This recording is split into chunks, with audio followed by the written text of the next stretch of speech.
हमारे मन में चल रहे दुख का एक बहुत बड़ा हिस्सा उन लोगों को जाता है जिन लोगों की वजह से हम इतने परेशान हैं। फॉर एग्ज़ाम्पल वो लोग जो हमें हमारी क्वालिटीज़ के बारे में कम बताते हैं और क्या हमारे पास नहीं है उस पर ज़्यादा फोकस करवाते हैं, हमारी कमियों के बारे में ज़्यादा बताते हैं और ख़ुद के अच्छे होने पर बोस्ट करते हैं। और उनके द्वारा हमें जलील किए जाने पर, हमें बार बार नीचा दिखाए जाने पर हम वाकई में उस पर चिंतन करते हैं और हम जितना सोचते हैं उतनी और गहराई में हम पहुंचते जाते हैं। एंड जब हम सेल्फ टॉक कर रहे होते हैं तो नेगेटिव वो हम अक्सर ज़्यादा होते हैं। तो हम जितना उनके बताए हुए बातों को सोचते हैं, यानी उनके द्वारा बताई हुई हमारी कमियों को हम जितना अंडरलाइन करने की कोशिश करते हैं अपने थॉट्स में, उतने और हम उसमें घुसते चले जाते हैं और जाने अनजाने हम खुद ही खुद को डिमोरलाइज़ करने लगते हैं, खुद ही खुद को डिमोटिवेट करने लगते हैं। पता नहीं, मतलब ये ऐसा फेज़ आ जाता है जब उनकी कही हुई बातें 100% ट्रू होती हैं। हमें हमारे अंदर कमियां दिखते इतनी दिख जाती हैं कि खुद ही पूछना पड़ता है खुद से कि कोई अच्छाई है भी या नहीं। और अगर कोई अच्छाई होती भी है तो हमें लगता है ये कोई बड़ी बात नहीं है, ये तो सबके पास होता है, या फिर ये होने से भी कुछ खास नहीं होने वाला है, ज़िंदगी थोड़ी चलेगी। ये सब इसलिए हो रहा है क्योंकि हमने बाहर के परिवेश को, बाहर के लोगों को बहुत इम्पोर्टेंस दे रखा है। और अक्सर ये सबसे ज़्यादा तब होता है जब जो लोग हमें सबसे ज़्यादा मैटर करते हैं वो लोग ही हमें अपने अपने हिसाब से जज करते हैं। लेकिन आज हमें ये समझना होगा कि हर किसी के सोचने की क्षमता की एक सीमा होती है। किसी किसी का बस फिक्स रहता है कि अगर उनके हिसाब से ये रूल बन गया है कि ज़िंदगी ऐसी होनी चाहिए तो बस वैसी ही होनी चाहिए। जो उस रास्ते पर नहीं चला, जिसने अगर कुछ अलग करने की कोशिश की तो उसे इतना डिमोरलाइज़ करो, इतना डिमोटिवेट करो कि उसका बचा खुचा जो 1% कॉन्फिडेंस है ना, वो भी चकनाचूर हो जाए। एंड करते हैं लोग ऐसे, हमारे रिश्तेदार, जान पहचान वाले। कभी हमें हमारी इकोनॉमिकली वीक होने का एहसास दिलाते हैं, कभी हमें कम पढ़ा लिखा होने का एहसास दिलाते हैं, कभी कुछ। पर वैसे में हम इससे बाहर कैसे निकले? क्योंकि उनकी बातें हमें बहुत चुभती हैं, ये सच है। लेकिन आपको पता है, हर सल्यूशन का प्रॉब्लम हमारे खुद के अंदर होता है। कहीं और जाने की ज़रूरत नहीं है, यही हमारे पास है। ज़रूरी ये है कि हम सबसे पहले अपने आप को एक्सेप्ट करें। हम जैसे हैं वैसे ही अपने आप को एक्सेप्ट करें। अगर उसने बताई है कि हमारे अंदर ये कमियां हैं और हमें लगता है कि हाँ है तो है, बस उसे एक्सेप्ट कर लीजिए। लेकिन उसके साथ अपने आप को एक बात याद दिलाइए कि आप में खूबियाँ क्या है। क्योंकि कमियाँ सब आपको निकाल कर बताएंगे, लेकिन आपके थाली में रोटियाँ कैसे आएंगी, आपके ऊपर वो छत कैसे होगा, ये सिर्फ आपको तय करना है। उस वक्त कोई आगे नहीं आएगा। मीठी मीठी प्यारी बातें सब कर लेंगे, लेकिन बात जब पैसों से मदद करने की आएगी तो लोग पहचानना भी बंद कर देंगे। तो कुल मिलाकर आपकी ज़िंदगी के इंचार्ज आप ही हो। आप ही को खुद का रिस्पॉन्सिबिलिटी लेना है। तो फिर जब लोग कमियां गिनाते हैं तो गिन लीजिए, ठीक है, कोई बात नहीं, कोई बुराई नहीं है। आप उस पर अग्री करते हैं तो कर लीजिए, ये भी सही है। लेकिन आपकी क्या खूबियां हैं ये आपको खुद याद दिलाना होगा। और ये बात समझना होगा कि आप में और भगवान में यही फ़र्क है कि आप में एरर्स हो सकते हैं। 100% एरर फ्री इंसान नहीं होता, सब में एरर्स होते हैं, सब में कुछ कमियां, कुछ खूबियां होती हैं। वैसे तो ये कहा जाता है कि नथिंग इज़ इम्पॉसिबल या फिर एवरीथिंग इज़ पॉसिबल, ये कहा जाता है। लेकिन जहाँ हमारा मन नहीं लगता उस क्षेत्र में एवरीथिंग इज़ पॉसिबल करके अपना समय क्यों ख़राब करना है? ये बात समझ लीजिए, अपने आप को एक्सेप्ट कर लीजिए और ये बात अच्छे से समझ लीजिए कि जिस फील्ड में आप पक्के खिलाड़ी होंगे उस फील्ड के सारे लोग पक्के खिलाड़ी नहीं होंगे। सब अलग अलग हैं, सब यूनिक हैं, क्योंकि ये सृष्टि में इतनी सारी वैरायटीज़ हैं। अगर वैरायटीज़ नहीं होती तो क्या ये देखने में अच्छा लगता? इतने सारे कलर्स, इतने सारे फ्रैग्रेंस, इतनी सारी स्पाइसेस, इतना सारा टेस्ट। सिमिलरली हम इंसानों में भी, कोई बोलने में अच्छा होगा, कोई पढ़ने में अच्छा होगा, कोई देखने में सुंदर होगा, कोई किसी काम में अच्छा होगा, कोई पुलिस की नौकरी अच्छी कर लेगा, कोई टीचर अच्छा बन जाएगा, कोई पायलट अच्छा बन जाएगा। तो हम सब अलग अलग हैं। तो बाहर से जब लोग आपको आपकी कमियां गिनाएं तो आपको खुद को अपनी खूबियां गिनाकर खुद को जैसे हैं वैसे एक्सेप्ट कर लेना है। एक बात हमेशा याद रखिए, अगर ईमानदारी से कोई भी काम करके आपके थाली में आपके मेहनत की रोटियां आती हैं तो वो काम कभी छोटा नहीं हो सकता। वो काम बहुत पूजनीय है, जिस ईमानदारी से आपका घर चले, आपका पेट भरे। क्योंकि इसी पेट को भरने के लिए लोग जाने कौन कौन सा क्राइम भी करते हैं। सब कुछ बात सिर्फ पैसों का खेल का ही है। और पैसे भी क्यों चाहिए? इनिशियली अपने पेट भरने के लिए, एक घर ताकि खुद को ढक कर रख सके, एक छत चाहिए इसीलिए। तो फिर अगर आप ऑनेस्ट वे से अपना काम कर रहे हैं तो फिर लोगों से क्या है, वो तो आपको आपकी कमियां गिनाएंगे, पर आपको अपनी खूबियों को खुद गिनाना होगा। खुद जैसे हैं अपने एरर्स के साथ, अपने परफेक्शंस, अपने इम्परफेक्शंस के साथ खुद को एक्सेप्ट करना होगा। इस सोसाइटी में इज़्ज़त सिर्फ सोशल पोजीशंस की नहीं होती है। इज़्ज़त इस बात से भी होती है कि कौन अपना काम कैसे करता है। यहाँ इज़्ज़त सिर्फ परिश्रम की होती है, कौन अच्छा वर्कर है उसकी होती है। और इस दुनिया में अच्छे वर्कर्स की बहुत कमी है। तो फिर आप जिस फील्ड में जो करना चाहते हैं आप आगे बढ़ते जाइए, छोड़ दीजिए बाकी लोगों को। सिर्फ एक मंत्र, ओम इग्नोराय नमः, इतना लगाते जाइए। इन लोगों को साइड कीजिए, अपनी ज़िंदगी का चाबी खुद हैंडल कीजिए। जब भी आप देखने की कोशिश करेंगे ना तो आपको आपसे ऊपर भी बहुत सारे लोग मिलेंगे। हर किसी से ऊपर कोई ना कोई होता है, जिसको आप ये समझते हैं कि वो दुनिया का सबसे सक्सेसफुल इंसान है, उससे भी ऊपर कोई होगा जो उसके दिल में होगा।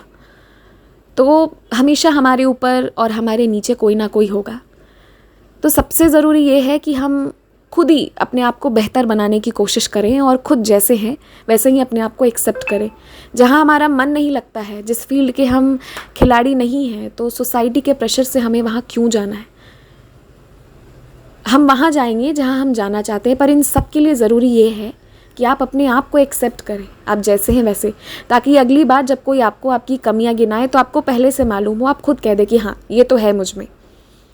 जब सामने वाला आपको आपकी कमियां गिनाता और आप खुद ही उसे एक्सेप्ट कर लेते हैं ना, तो फिर आप जलील नहीं हो पाते। तो वो जो अंदर में दुख रहता है ना, उसने मुझे नीचा दिखाया, वो जा चुका होता है, क्योंकि आपने खुद ही एक्सेप्ट किया है। और एक्सेप्ट करने का मतलब ये भी होता है कि आपने खुद को बता दिया है कि मेरी खूबियाँ ये है। इसलिए आप खुश हैं, क्योंकि आपको पता चल चुका है कि मुझे कहाँ रहना है और कहाँ नहीं। तो एक दिन जिस दिन आप अपने आप को एक्सेप्ट कर लेंगे, जिस दिन आप कॉन्फिडेंट हो जाएंगे, उस दिन बाहर से कोई आपको परेशान नहीं कर सकता। और अगर बाहर लोगों के बातों में आकर अपने आप को रोज़ नए तरीके से बदलने की कोशिश करेंगे तो 10 साल बाद भी ज़िंदगी वहीं रहेगी जहाँ आज है। हमेशा कोई ऐसा होगा जो आपसे ज़्यादा अर्न कर रहा होगा, कोई ऐसा भी होगा जो आपसे बहुत कम भी अर्न कर रहा होगा, कोई ऐसा भी होगा जो आपसे ज़्यादा गुणवान होगा किसी चीज़ में, कोई ऐसा होगा जो आपसे बहुत कम होगा, कहीं और नहीं, आपके खुद के फैमिली में होगा। तो अपने आप को भी एक्सेप्ट कीजिए, सामने वाले को भी एक्सेप्ट कीजिए। किसी से कॉम्पीट करने की जगह खुद ही अपने कंपटीटर बन जाइए। मैं आपको अपना एक एग्ज़ाम्पल देती हूँ। बाबा के आने के बाद जो मेरे लाइफ में हुआ वो बताती हूँ, और उससे पहले बहुत सी चीज़ों का फ़र्क पड़ता था, बिकॉज़ पहले हमें ये नहीं पता था कि खुद को एक्सेप्ट करने का मतलब क्या होता है। तो पहले जब हमारे कज़न्स तैयार होते थे फंक्शंस में तो सभी बहुत अच्छे से मेकअप वेयर करते थे, और मुझे बहुत ज़्यादा मेकअप करना बचपन से पसंद नहीं था। बट सोसाइटी क्या बोलेगी, घर पर सब क्या सोचेंगे, अगर सब तैयार हो गए मैं नहीं हुई तो फिर मैं कैसी दिखूँगी। इन थॉट्स में रहकर मैं भी उन जैसे बहुत अच्छे से, मतलब बहुत ज़्यादा जो मैं नहीं थी वैसे तैयार होना शुरू किया मैंने।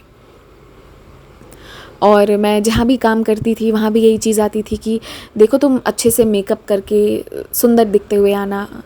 ये वाला प्रेशर मेरे पास हमेशा से था। पर जब से बाबा आए, बाबा ने मुझे ये चीज़ सिखा दी कि देख तू जैसी है तू वैसी रहे और ख़ुद को एक्सेप्ट कर ले, उसके बाद तुम जैसी हो वैसे ही अच्छी दिखोगी। एंड आफ्टर दैट मुझे कभी किसी ने नहीं कहा कि तुम मेकअप के बिना बुरी लगती हो, क्योंकि मेरे खुद के अंदर कॉन्फिडेंस आ चुका था। ये एक बहुत बड़ा एक्सपीरियंस है। इन 2 सालों में बाबा ने ये सिखा दिया कि तुम जैसी हो वैसे ही खुद को एक्सेप्ट करो। तो ये सिर्फ एक एग्जाम्पल दिया मैंने मेकअप को लेकर, ये एक छोटा सा एग्जाम्पल दिया। ऐसी बहुत सी चीज़ें हैं जिसमें पहले मुझे लगता था कि वो क्या सोचेंगे, मैं ऐसी हूँ, वो वैसी हूँ, पर अब नहीं लगता। अब लगता है कि जैसी हूँ बस वैसी ही हूँ।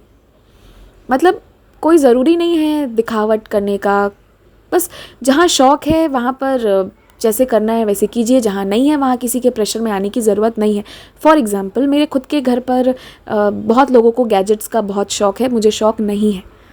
मुझे किसी और चीज़ का है, मुझे बाबा की बातों को करने का शौक़ है, मुझे स्टोरीज़ सुनाने का शौक़ है, मुझे बोलने का शौक़ है, औरों को गैजेट्स यूज़ करने का शौक़ है। तो फिर पहले मुझे भी एक स्टैंडर्ड फिक्स था कि उससे कम का फ़ोन या उससे कम के गैजेट्स अच्छे नहीं चलते हैं, ये एक माइंडसेट था और नहीं लेने दिया जाता था।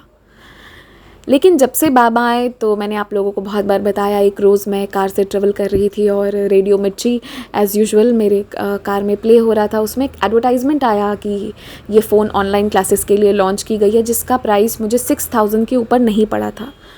तो मुझे लगा कि ये मेरे लिए सही है, बिकॉज़ मैंने पहले भी बहुत सारे कॉस्टली फ़ोन्स ले चुके हैं। सबका वही हाल होता है, लास्ट में सब हैंग करते हैं, सब सो जाते हैं। तो मुझे शौक़ नहीं है कि मैं बहुत ज़्यादा स्पेंड करूँ। So I finally bought this phone, और अब वो मार्केट में अवेलेबल भी नहीं है। पिछले 1 साल से ऊपर हो गया है, बहुत अच्छे से चल रहा है। तो अब मुझे कोई नहीं चढ़ाता कि इसकी फ़ोन कॉस्टली है या सस्ता है, मेरा फ़ोन कॉस्टली है। अब कोई बोस्ट भी करना चाहता है तो मेरे अंदर कॉन्फिडेंस है, इसलिए I have accepted the way I am. So अब कोई कुछ नहीं कर पाता है।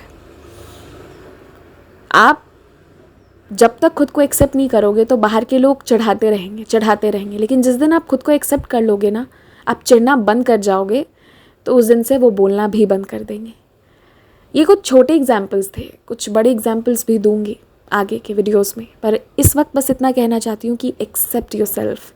आप जैसे हैं वैसे खुद को स्वीकार कर ले, कुछ गलतियों के साथ, कुछ अच्छाइयों के साथ। मैंने भी यही किया है कि अगर मुझे ज़बरदस्ती किसी फील्ड में ले जाया जाए और बोला जाए कि तुम्हें यही करना है, तो मेरा मन वहाँ से इस तरीके से हट जाता है कि मैं वो काम नहीं करती हूँ। ये मैंने अपना नेचर पढ़ लिया है कि अगर कोई मुझे बहुत प्रेशर देता है कि ये काम करो, तो मैं पक्के पे आ जाती हूँ कि ये काम नहीं करूँगी। ये मेरा भी नेचर है। तो ये मेरे भी कुछ एरर्स हैं, कुछ क्वालिटीज़ है, कुछ परफेक्शंस है, कुछ इम्परफेक्शंस है। तो मैंने खुद को एक्सेप्ट किया, और यही चीज़ मैं आप सबसे कहूँगी।